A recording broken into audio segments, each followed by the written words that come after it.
नमो अरिहंताणं नमो सिद्धाणं नमो आयरीयाणं नमो वज्झायाणं नमो लोये सौसाहूणं सिद्धं शुद्धं परमीय जिणिन्दवर्णेमि चन्दमकलङ्कं गुणरयणभूषणुदयं जीवस्य परुवणं वोच्छम्। 1008 श्री मूलनायक आदिनाथ भगवान की जय। 1008 श्री गोमटेश्वर बाहुबली भगवान की जय। द्वासांग जिनवाणी माता की जय। आचार्य श्रेष्ठ आचार्य गुरुवर श्री 108 नेमिचंद्र सिद्धांत चक्रवर्ती महाराज की जय। आचार्य श्रेष्ठ आचार्य गुरुवर श्री 108 विद्यासागर जी महामुनि राज की जय। तीर्थ चक्रवर्ती जगत पूज्य निर्यापक श्रमण मुनि पुंगव श्री 108 सुधा सागर जी महाराज की जय। समस्त मुनि संघ की जय।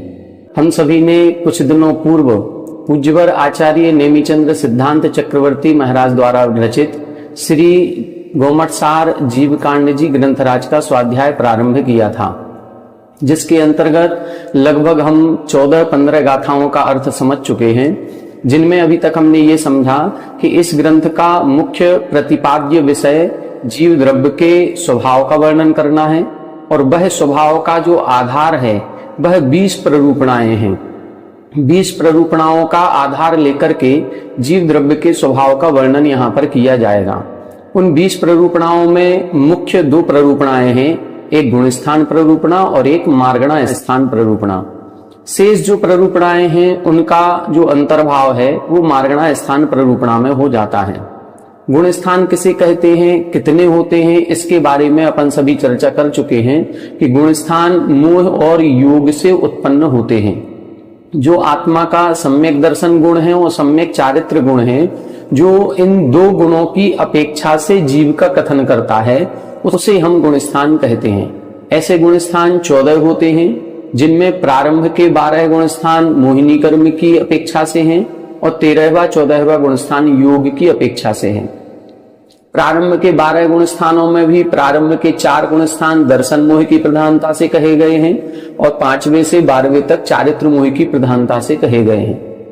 इसी दर्शन मोह और चारित्र मोह के उदय, उपशम, क्षय और क्षय उपशम की अपेक्षा ही इनमें उत्पन्न होने वाले भावों की चर्चा भी की गई है। प्रथम गुण स्थान में औदयिक भाव होता है, दूसरे में पारिणामिक, तीसरे गुण स्थान में क्षयोपशमिक, चौथे गुण स्थान में तीनों भी भाव उत्पन्न हो सकते हैं। पंचम गुण स्थान से चारित्र मोह की अपेक्षा लेते हैं तो 5वें, 6वें और 7वें इन तीनों गुण स्थानों में क्षयोपशमिक चारित्र होता है, इसलिए क्षयोपशमिक भाव है। 8वें, 9वें, 10वें और 11वें इन 4 उपशम श्रेणी के गुण स्थानों में औपशमिक चारित्र होने से औपशमिक भाव है और 8, 9, 10, 12 इन 4 गुण स्थानों में छपक श्रेणी होने से छायक चारित्र होने से छायक भाव होता है। 13वां 14वां गुण स्थान और सिद्धों में छायक भाव कहा गया है। इस प्रकार से अपन ने भावों की चर्चा की थी। फिर इसके बाद इधर इन्होंने एक एक गुण स्थान की चर्चा करना प्रारंभ किया था, जिसमें पूर्व कक्षा में हमने प्रथम गुण स्थान के संबंध में 2 गाथाएं समझी थी। उन 2 गाथाओं में प्रथम गुण स्थान की परिभाषा बताई गई थी, जिसमें इन्होंने लिखा था कि मिथ्यात्व प्रकृति के उदय के कारण से जो तत्वों पर अश्रद्धान भाव उत्पन्न होता है, सच्चे देवसास गुरु के प्रति श्रद्धा, आस्था, विश्वास प्रकट नहीं होता है, ऐसे अश्रद्धान युक्त भावों को मिथ्यात्व कहते हैं और ऐसे मिथ्यात्व से सहित परिणामों वाले जीवों को हम मिथ्या दृष्टि जीव कहते हैं। ऐसे मिथ्या दृष्टि जीव 5 प्रकार के होते हैं: एकांत, विपरीत, वैनयिक, संशयित और अज्ञानिक। इन पांचों की परिभाषा अपन ने पूर्व कक्षा में समझी थी, और ये पांचों कौन कौन जीव होते हैं इसके उदाहरण भी अगली गाथा में इधर इन्होंने दिए थे। ये जो उदाहरण यहाँ पर दिए गए हैं ये उस समय, जिस समय महावीर भगवान थे और महावीर भगवान की दिव्य देशना के समय जितने और मत मतांतर प्रचलित हुए और उन मत मतांतरों ने अपने आप को एक तीर्थंकर के रूप में प्रस्तुत किया और जैन धर्म जिनागम या जिन शास्त्रों के विरुद्ध अपनी मंतव्य को प्रकट किया, ऐसे उन मंतव्यों को दृष्टिगत रखते हुए यहाँ पर कुछ उदाहरण दिए गए। वास्तविकता में देखा जाए तो मिथ्यात्व के केवल ये 5 भेद नहीं हैं, मिथ्यात्व के 363 भेद भी हो सकते हैं, क्योंकि 363 मत जितने भी चलाए गए मारीची के जीव के द्वारा चलाए गए थे, ये सारे 363 मत भी मिथ्यात्व का पोषण करने वाले हैं। और यदि हम भावों की अपेक्षा देखें, व्यक्तिगत विचारों की अपेक्षा देखें, तो ये मिथ्यात्व के असंख्यातों भेद बन जाएंगे। जितने मिथ्या दृष्टि जीव हैं उतने प्रकार का मिथ्यात्व बन जाएगा।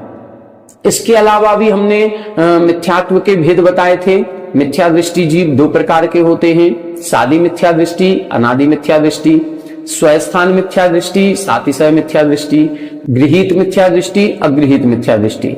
इस प्रकार से मिथ्या दृष्टि जीवों के अन्य भेदों पर भी अपनी चर्चा हुई थी। यहाँ पर ये जो नाम बताए गए हैं ये केवल उस समय प्रचलन में आए हुए जो विशेष लोग थे उन विशेष लोगों के नाम यहाँ पर लिखे हैं। यहाँ पर इनके विशेष चर्या विशेष पर अपन को ज्यादा अंदर गहराई में नहीं जाना है, केवल इतना समझना है कि एकांत मिथ्या दृष्टि कौन थे, बौद्ध दर्शन वाले, ये एकांत मिथ्या दृष्टि जैसी विचारधारा इनकी थी। विपरीत मिथ्या दृष्टि ब्रह्म। अब ये ब्रह्म किस प्रकार के ब्राह्मण हैं, कौन हैं, इसके बारे में अपन ज्यादा चर्चा ना करते हुए केवल इतना समझें कि याज्ञिक ब्रह्म का नाम यहाँ पर दिया गया है। हो सकता है कि ये जिस समय यज्ञ आदि की क्रियाएं प्रारंभ हो गई थी और यज्ञ में हिंसात्मक बलि आदि का बल दिया जाने लगा था और बलि आदि के प्रयोग से अपने आप के आत्मा को सुख प्राप्त कराना या आत्मा के मोक्ष की बात कही जाने लगी थी, उस समय की ये चर्चा हो सकती है कि ये विपरीत मिथ्या दृष्टि थे। क्योंकि धर्म का स्वरूप किसी भी जीव को हिंसा दे करके नहीं बन सकता। हम किसी जीव की हिंसा करके धार्मिक क्रिया कर रहे हैं ऐसा नहीं हो सकता, इसीलिए हो सकता है इनको विपरीत मिथ्या दृष्टि कहा गया हो। तापस वैनयिक मिथ्या दृष्टि कहे गए। इंद्र के नाम से यहाँ पर एक श्वेतांबर साधु की बात कही जा रही है ग्रंथों में, लेकिन ये इंद्र नाम के श्वेतांबर साधु कौन थे, इनका किस प्रकार का आचरण रहा होगा, इसके बारे में हमें कोई विशेष जानकारी नहीं है। लेकिन इतना कह सकते हैं कि संशयित में इनका नाम रखा है, इसीलिए इससे ये तो स्पष्ट है कि ये जैन धर्म के सिद्धांतों पर पूर्ण रूप से आस्था नहीं रखते होंगे। इनको कहीं ना कहीं संशय बना होगा कि ये जो जैन धर्म का निर्ग्रंथ मार्ग है, ये निर्ग्रंथ मार्ग वास्तव में मुक्ति का मार्ग है अथवा नहीं है। इस प्रकार का जो संशय मन में होगा, इसीलिए इनके अनुयायी या ये स्वयं संशयित मिथ्या दृष्टि की श्रेणी में आ गए हैं। मक्कड़ियों यानी मस्करी, आज वर्तमान में एक पंथ ऐसा है जो हिंसात्मक अधिक क्रियाएं करता है, हो सकता है उनके प्रति निर्दिष्ट किया गया हो। तो इस प्रकार से ये 5 प्रकार की मिथ्या दृष्टि यहाँ पर कहे गए। अब मिथ्यात्व का और अर्थ यहाँ पर बता रहे हैं कि मिथ्या दृष्टि जीव के किस प्रकार के परिणाम बनते हैं। उन परिणामों को अपन देखेंगे गाथा नंबर 17। मिच्छन्तं वेदन्तो जीवो विविरीय दंसणो होदी, जीवो विविरीय दंसणो होदी। नय धम्मं रोचे दिहु, नय धम्मं रोचे दिहु, महुरं खुरसं जहाजरिदो, महुरं खुरसं जहाजरिदो।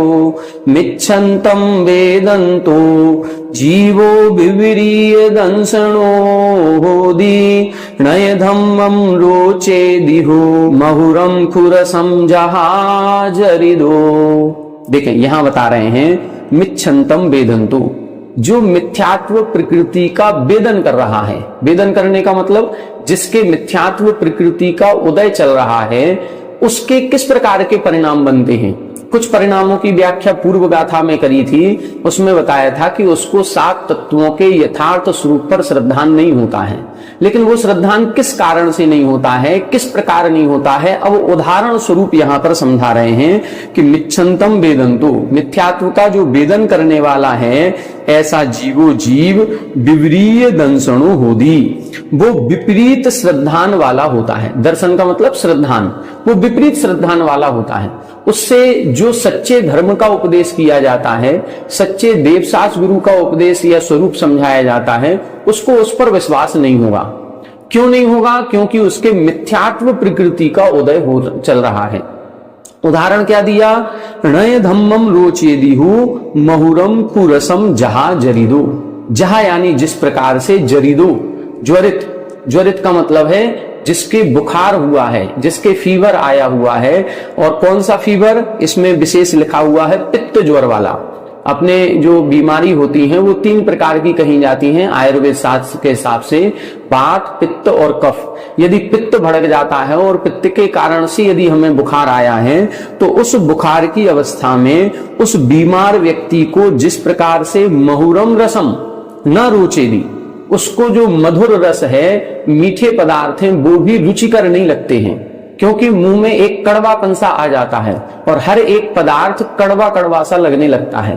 कुछ खाने की रुचि नहीं होती है। पदार्थ अच्छा है, स्वादिष्ट है, मधुर है, रुचिकर भी है, उसको पहले तो पसंद था, लेकिन जब से ये बीमार हुआ है तब से उसको वह स्वादिष्ट रुचिकर पदार्थ भी अरुचिकर लगने लगा है। ये किस कारण से हो रहा है? उस बीमारी के कारण से हो रहा है, उस पित्त ज्वर के कारण से हो रहा है। उसी प्रकार से इधर बता रहे हैं कि जब किसी व्यक्ति के मिथ्यात्व प्रकृति का उदय हो जाता है तो उस मिथ्यात्व प्रकृति के उदय के कारण से उसको सच्चे देवशास्त्र गुरु का स्वरूप समझाने पर भी उसको श्रद्धान नहीं होता है। उसको अच्छी बातें बताई जाए, पुण्य के कार्य बताए जाए, धार्मिक क्रियाओं का उपदेश दिया जाए तो उसको रुचिकर नहीं लगते हैं, उसको सभी अरुचिकर या अश्रद्धापूर्ण लगते हैं। इस प्रकार का ये यहाँ पर उदाहरण दिया गया। ये मिथ्या दृष्टि जीव की एक प्रकार की विशेषता है। एक दोहा भी कहा जाता है, मिथ्या दृष्टि जीव को जिनवाणी न सुहाए, के ऊंघे के लड़ पड़े, के उठ घर को जाए। ये भी एक कहावत है, दोहा है, नीति का दोहा है कि जो मिथ्या दृष्टि जीव होता है उसको जिनवाणी अच्छी नहीं लगती। यदि हम किसी व्यक्ति को, जिसको धर्म पर श्रद्धा नहीं है, गुरुओं पर श्रद्धा नहीं है, यदि हम जोर जबरदस्ती करके कि उसको कैसे भी धर्म के मार्ग पर लगाया जाए और उसको हम किसी गुरु महाराज के पास ले जाएं, उनके प्रवचनों में ले जाएं, पूजन आदि में ले जाएं, तो उसको वहां पर ले तो जाएंगे लेकिन उसका मन नहीं लगेगा, उसको वहां अच्छा नहीं लगेगा।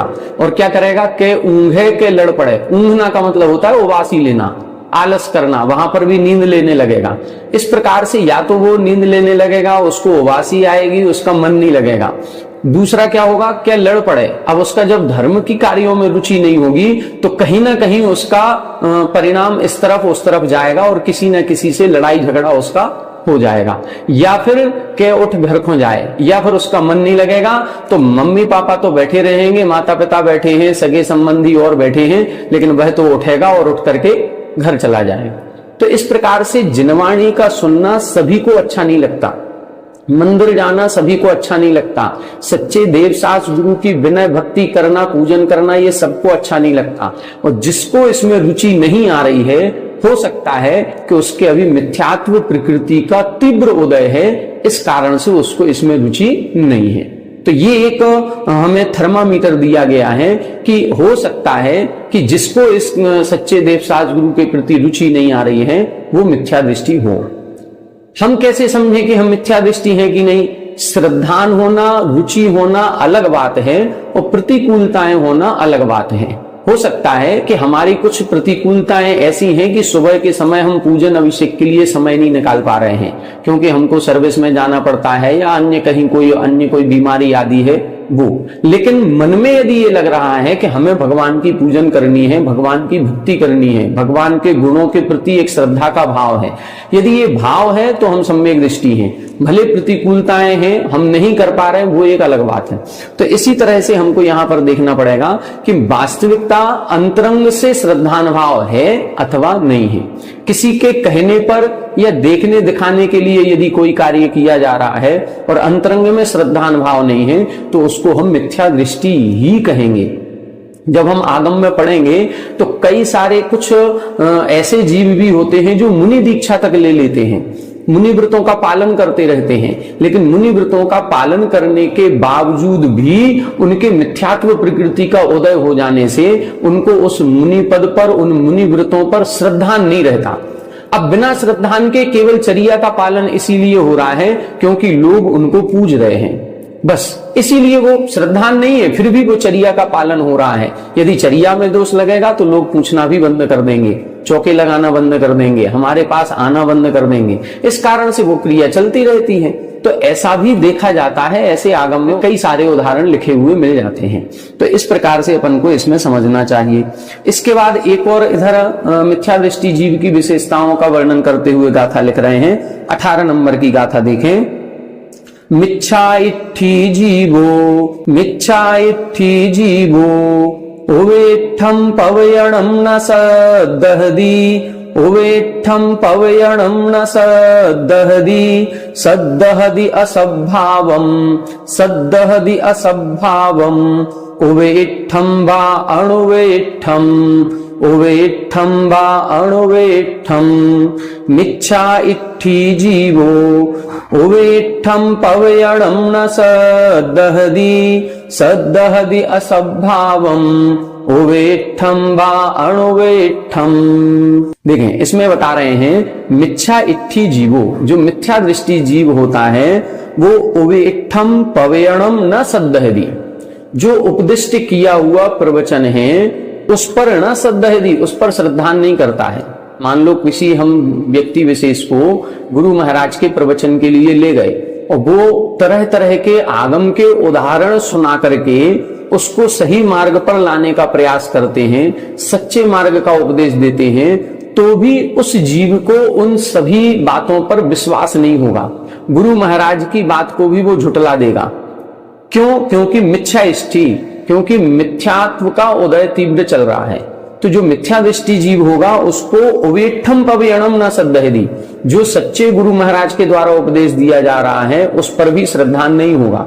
लेकिन सद्दहदी असद्भावम, लेकिन ऐसी बात पर श्रद्धान हो जाएगा जो उसके लिए हितकारी नहीं है, असद्भाव है। असद्भाव का मतलब जो वास्तविक नहीं है, जो झूठी है, जो उसके आत्म कल्याण के लिए नहीं कही गई है, ऐसी बातों पर उसको श्रद्धान हो जाएगा, चाहे उवेट्ठम व अणुवेट्ठम, चाहे उसका हम उपदेश करें अथवा ना करें।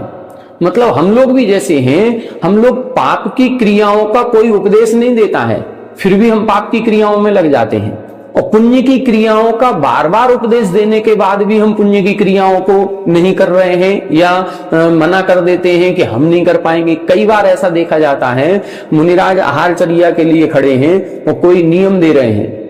वो नियम किस लिए दे रहे हैं? जिससे हम पापों से बच सकें, जिससे हमें पुण्य का बंध हो सके, जिससे हम आगामी अपने भाव को सुधार सकें, हम अपनी आत्मा का कल्याण कर सकें। ये सारी बातें सोच करके वो नियम दिया जाता है, लेकिन हम उस नियम को पालने में, उस नियम को ग्रहण करने में सक्षम नहीं पाते अपने आप को, और हम उस नियम को छोड़ करके और नियम भी नहीं लेते हैं और आहार देना भी स्वीकार नहीं करते कि हम नियम नहीं लेंगे, चाहे भले आहार देना मिले या ना मिले, और हम चौके से बाहर आ जाते। कई लोगों को ऐसा देखा गया, कई बार ऐसा देखा गया कि महाराज कह रहे हैं 1 साल के लिए छोड़ो और हम 1 हफ्ते से शुरुआत करते हैं। क्या वो जो नियम दिया जा रहा है, क्या जिस पाप की क्रिया से दूर किया जा रहा है वो पाप की क्रिया नहीं है? पाप की क्रिया है, हमारे लिए हितकारक है, फिर भी हम उसको ग्रहण नहीं कर रहे हैं। जबकि यदि एक हमारा मित्र है और मित्र हमको यदि गुटखा खा रहा है और हमको देगा तो हम तुरंत ले लेते हैं, हम पाप की क्रियाओं को तुरंत ग्रहण करते हैं। वो यदि शराब पी रहा है तो शराब पीना किसी को सिखाना नहीं पड़ रहा, वो तुरंत अपना उसके सहभागी बन जाएगा। यदि कहीं जुआ खेला जा रहा है तो हम सहभागी तुरंत बन जाएंगे। कहीं कोई गलत काम हो रहा है तो किसी की सलाह दिए बिना ही हम उस गलत कार्य में प्रवृत्त हो जाते हैं। जबकि सही कार्यों में हमारे घर वाले भी हमको समझा रहे हैं, हमारे सच्चे गुरु महाराज भी समझा रहे हैं, फिर भी हम आगे नहीं बढ़ रहे हैं।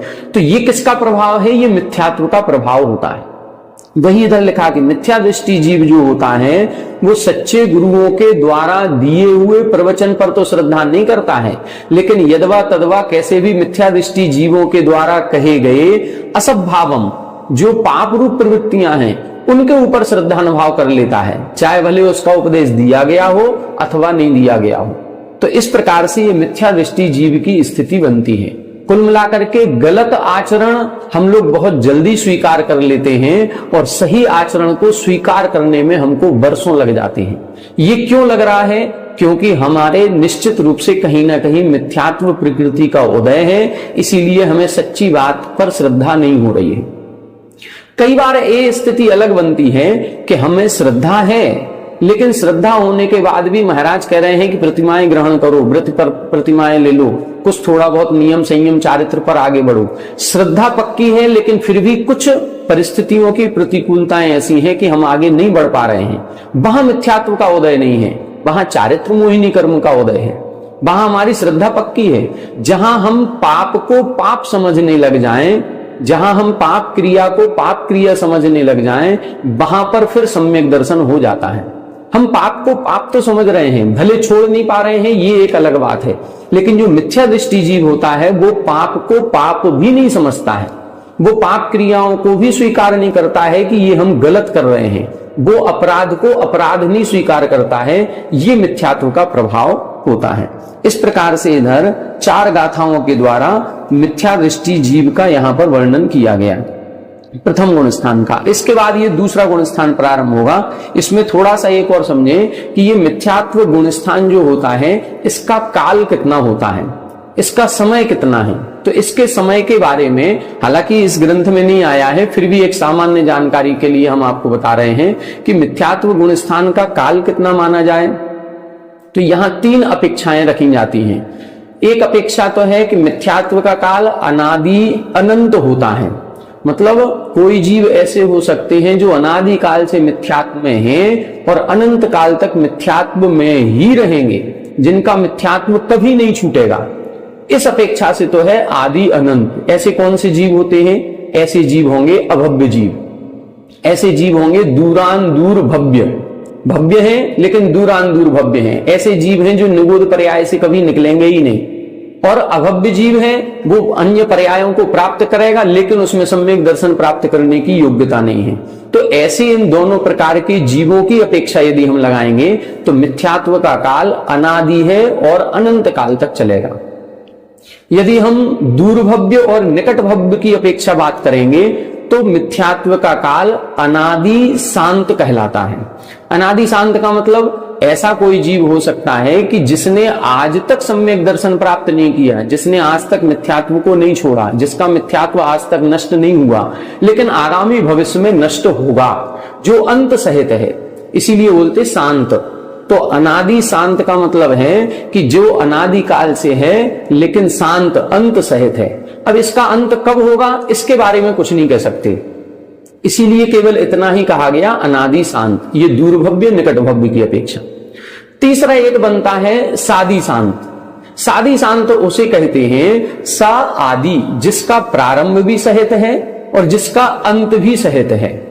ऐसे जीव कौन होते हैं? ऐसे जीव वो कहलाते हैं जिन्होंने एक बार सम्यक दर्शन प्राप्त करके और फिर मिथ्यात्व में आए हैं। सम्यक दर्शन प्राप्त कर लिया और सम्यक दर्शन प्राप्त करने के बाद कुछ परिणाम ऐसे बने कि पुनः मिथ्यात्व प्रकृति का उदय आया और मिथ्यात्व गुण स्थान में आ गए। अब जो मिथ्यात्व गुण स्थान में आए हैं तो ये इनका प्रारंभ सहित हो गए आदि, और ये मिथ्यात्व एक ना एक दिन नियम से नष्ट होगा ही होगा, क्योंकि ये नियम है कि एक बार यदि सम्यक दर्शन प्राप्त हो गया है तो फिर ऐसा जीव नियम से अर्ध पुद्गल परावर्तन काल में मोक्ष प्राप्त करता ही करता है।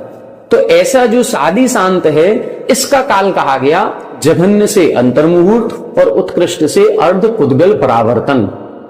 जघन्य से अंतर्मुहूर्त का मतलब ऐसा जीव कोई जीव है जिसने सम्यक दर्शन प्राप्त किया था, सम्यक दर्शन छूटा और मिथ्यात्व में आया। अब मिथ्यात्व में आते ही मात्र अंतर्मुहूर्त मिथ्यात्व में रहा और पुनः सम्यक दर्शन प्राप्त करके क्षायक सम्यक दर्शन किया और मोक्ष चला गया।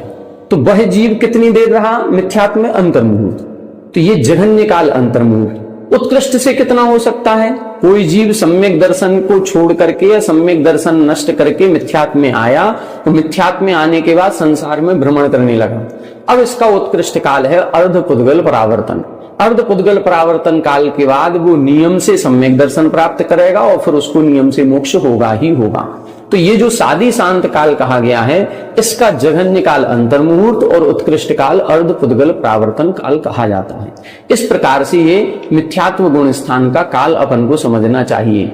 एक अपेक्षा से अनादि अनंत है, एक अपेक्षा से अनादि शांत है और एक अपेक्षा से साधी शांत है। जहां साधी शांत होगा वहां पर जघन्य और उत्कृष्ट दोनों प्रकार का भेद बन जाएगा। जघन्य से अंतर्मुहूर्त, उत्कृष्ट से अर्धपुद्गल परावर्तन काल।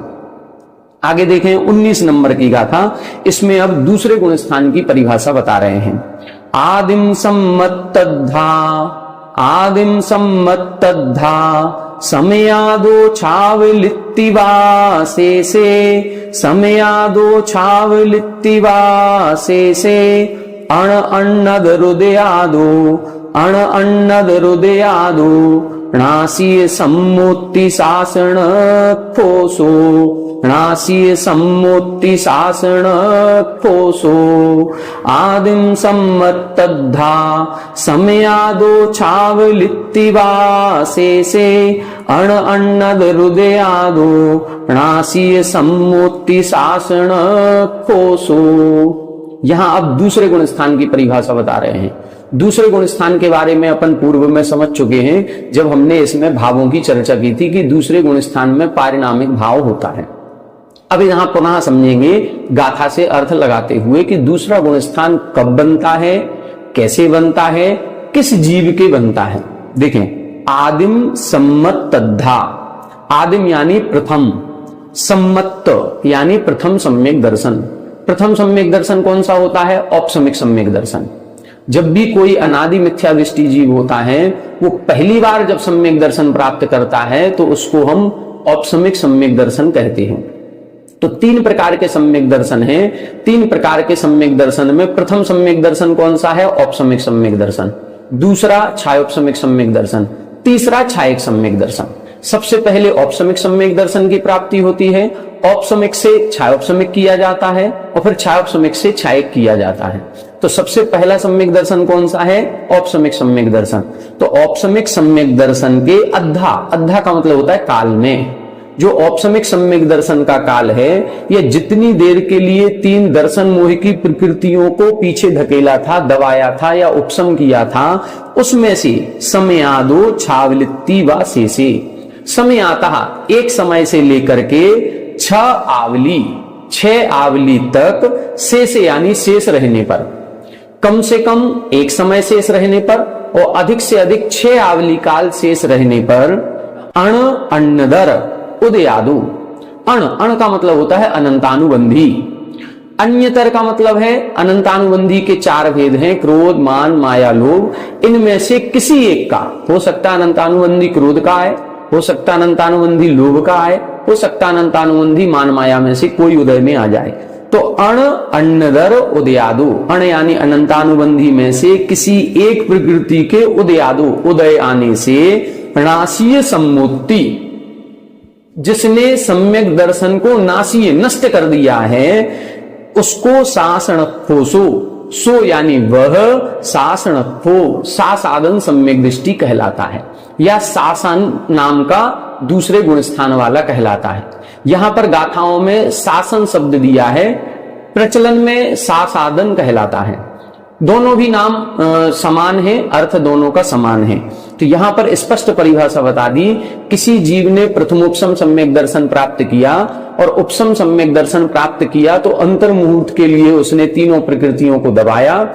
3 प्रकृतियां अंतर्मुहूर्त के लिए दबी थी, लेकिन जैसे ही जब उनका समय पूरा होने को था, उसमें से कम एक समय और उत्कृष्ट से 6 आवली काल शेष रहने पर बीच में अनंतानुबंधी कसाय का उदय आ गया। किसी भी कसाय की प्रकृति का उदय आया तो वह नासीय सम्यक, तो उसका सम्यक दर्शन नष्ट हो गया।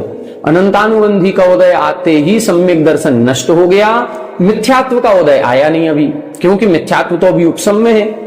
तो मिथ्यात्व का उदय आया नहीं, सम्यक दर्शन नष्ट हो गया, तो ऐसे जीव को हम सासादन सम्यक दृष्टि कहते हैं।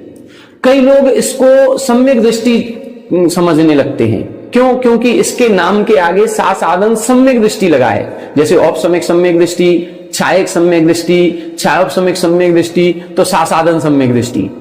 कुछ लोग इसको ये मानते हैं कि ये भी सम्यक दृष्टि है, इसका भी सम्यक दर्शन नष्ट नहीं हुआ, जबकि स्पष्ट लिखा है नासीय सम्मो, इसका सम्यक दर्शन नष्ट हो गया, ये अब सम्यक दृष्टि नहीं है। फिर सम्यक दृष्टि शब्द क्यों लगाया? सम्यक दृष्टि शब्द तो लगाया है, लेकिन उसके पहले एक विशेषण लगा है सा साधन। सा साधन का मतलब है सा आसाधन, आसाधना से सहित है। किसकी आसाधना से सहित है? सम्यक दर्शन की आसाधना। आसाधना का मतलब होता है विराधना। जो सम्यक दर्शन की विराधना से सहित है, ऐसा जीव दूसरे गुण स्थानवर्ती कहलाता है। जैसे कभी कभी मान लो मनमोहन सिंह जी हैं। अब मनमोहन सिंह जी को अपन क्या बोलते हैं? भूतपूर्व प्रधानमंत्री। तो क्या बोल रहे हैं? भूतपूर्व प्रधानमंत्री। तो प्रधानमंत्री शब्द लगा है, तो क्या वो प्रधानमंत्री हैं? नहीं है। तो फिर प्रधानमंत्री क्यों लगाया? अरे प्रधानमंत्री इसीलिए लगाया क्योंकि उसके साथ हमने एक विशेषण और लगाया है, भूतपूर्व। ये भूतपूर्व का मतलब है ये पूर्व में थे, अब नहीं है। भूतपूर्व का मतलब ये है पहले ये प्रधानमंत्री थे, अब नहीं है। इसी तरह से इधर विशेषण लगा है सा साधन सम्यक दृष्टि, ये सम्यक दृष्टि था, अब नहीं है। तो यहां दूसरे गुण स्थान को स्पष्ट समझे, ये सम्यक दृष्टि जीव नहीं है, इसका सम्यक दर्शन नष्ट हो गया। लेकिन ये मिथ्या दृष्टि भी नहीं है, हम इसको मिथ्या दृष्टि भी नहीं कहेंगे, तो फिर क्या कहेंगे? इसीलिए एक नया नाम दिया गया, दूसरा गुण स्थान बना, उसका नाम है सा साधन सम्यक दृष्टि। इसका उत्कृष्ट काल कितना है? इसका उत्कृष्ट काल छयावली है और जघन्य काल एक समय होता है, इससे ज्यादा इसका काल नहीं है। इसका रास्ता फिर एक ही है, ये नियम से पहले गुण स्थान में ही आता है। ऐसा जीव नियम से मिथ्या दृष्टि ही बनेगा और कहीं नहीं जाएगा। आइए देखें, अगली गाथा देखें और भी इसमें कुछ स्पष्ट हो जाएगा। सम्मत्तरयण पव्वय, सम्मत्तरयण पव्वय, सेहरादो मिच्छ भूमि समाभिमुहो, सेहरादो मिच्छ भूमि समाभिमुहो, णासीय सम्मत्तोसो, णासीय सम्मत्तोसो, सासण नामो मुणे यब्बो, सासण नामो मुणे यब्बो। सम्मत्तरयण पव्वय, सेहरादो मिच्छ भूमि समाभिमुहो, णासीय सम्मत्तोसो, सासण नामो मुणे यब्बो। यहां बता रहे हैं सम्मत्तरयण पव्वय सेहरादो। सम्मत यानी सम्यक्त्व, रयण यानी रत्न, पव्वय यानी पर्वत, और सेहरादो यानी शिखर से। सम्यक्त्व रत्न रूपी, देखो सम्यक दर्शन, सम्यक ज्ञान और सम्यक चारित्र, ये तीन रत्न हैं। और सम्यक दर्शन रत्न रूपी पर्वत के शिखर से जो गिर गया है, उस शिखर से गिरा है, पर्वत के शिखर से गिरा है, लेकिन मिच्छ भूमि समभिमुह, और मिथ्यात्व भूमि के सभी मुख है। समभिमुख का मतलब है उसकी तरफ जा रहा है, मिथ्यात्व रूपी भूमि को। ऊपर से कोई गिरेगा तो कहां जाएगा? जमीन पर आएगा। तो जमीन क्या है? मिथ्यात्व है। और वो शिखर क्या है? वो सम्यक दर्शन है। तो सम्यक्त्व रूपी शिखर से नीचे गिर गया है, मिथ्यात्व के सम्मुख है, लेकिन अभी मिथ्यात्व को प्राप्त नहीं हुआ। ऐसे जीव को दूसरा गुण स्थान वाला कहते हैं। हमने बताया था हम चौथी मंजिल पर खड़े हों और एक पत्थर नीचे फेंका, तो ऊपर से हाथ से पत्थर छूट गया, लेकिन जमीन तक नहीं आया। बीच में जो 2 सेकंड का समय लगा है, 3 सेकंड का समय लगा है, ये जो समय है, इस समय वो दूसरे गुण स्थानवर्ती कहलाता है। बस ये इधर बता रहे हैं कि सम्यक्त्व रतन रूपी पर्वत के शिखर से जो गिर गया है, मिथ्यात्व भूमि के प्राप्त करने के सम्मुख है, ऐसा जीव नासीय सम्मत्तो, सम्यक दर्शन जिसका नष्ट हो गया है, इसीलिए सो सासन नामो मुणे अब्बू, इसीलिए उसको शासन यानी सा साधन, आसाधना से सहित। किसकी आसाधना? सम्यक दर्शन की आसाधना से जो सहित है, इसीलिए उसको सासाधन सम्यक दृष्टि कहा जाता है। ऐसा जीव की एक और विशेषता होती है कि ऐसा जीव कभी भी, यदि मान लो उस दूसरे गुण स्थान के काल में मरण हो गया, मान लो दूसरे गुण स्थान में आया, 6 आवली का समय था और इस समय उसका मरण हो गया, तो मरण होने पर कभी भी अधोगति को प्राप्त नहीं होता। अधोगति का मतलब नरक गति में नहीं जाएगा, केवल 3 गतियों में जाएगा, देव, मनुष्य या त्रियंच।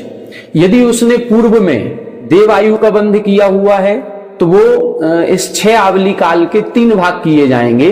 3 भाग में से प्रथम भाग में मरण करेगा यदि उसको देव में जाना है। यदि उसने मनुष्य में जाना है तो वो दूसरे भाग में मरण करेगा, और यदि त्रियंच में जाना है तो वो तीसरे भाग में मरण करता है। पहले भाग में मरण करने वाला देव बनता है, दूसरे भाग में मरण करने वाला देव और मनुष्य बन सकता है, तीसरे भाग में मरण करने वाला देव, मनुष्य और त्रियंच बन सकता है, लेकिन नरक में कभी नहीं जाता। ये इस गुण स्थान की विशेषता है। तो दूसरे गुण स्थान में मरण हो सकता है, आयुबंध भी हो सकता है, लेकिन मरण करने वाला या आयुबंध करने वाला नरक में नहीं जाता है। ये इसकी विशेषता होती है। तो ये इस प्रकार से अपन ने दूसरे गुण स्थान को देख लिया। इसकी चर्चा अपन पहले कर चुके हैं। ये दूसरे गुण स्थान को प्रथमोपसम सम्यक दृष्टि भी प्राप्त कर सकता है और द्वितीयोपसम सम्यक दृष्टि भी प्राप्त कर सकता है। द्वितीयोपसम सम्यक दृष्टि प्राप्त करता है, इस संबंध में आचार्यों के 2 मत हैं। एक आचार्य महाराज के अनुसार उपसम श्रेणी से गिरने के बाद वह दूसरे गुण स्थान को भी प्राप्त हो सकता है, और एक आचार्य के मत से उपसम श्रेणी या द्वितीय उपसम से गिरने के बाद वह जीव चौथे गुण स्थान के नीचे नहीं आता है, दूसरे गुण स्थान को प्राप्त नहीं होता है। ऐसे 2 मत आचार्यों के प्राप्त होते हैं। ये इस प्रकार से दूसरे गुण स्थान की विशेषताएं हो गई। अब तीसरा गुण स्थान यहां से प्रारंभ होगा, जिसकी चर्चा अपन आगामी कक्षा में करेंगे। आज की कक्षा में इतना ही। आज अपन ने पहले और दूसरे गुण स्थान को समझा, तीसरे गुण स्थान पर कल चर्चा करेंगे। आप सभी हमारे साथ बने रहें। सभी को जय जय।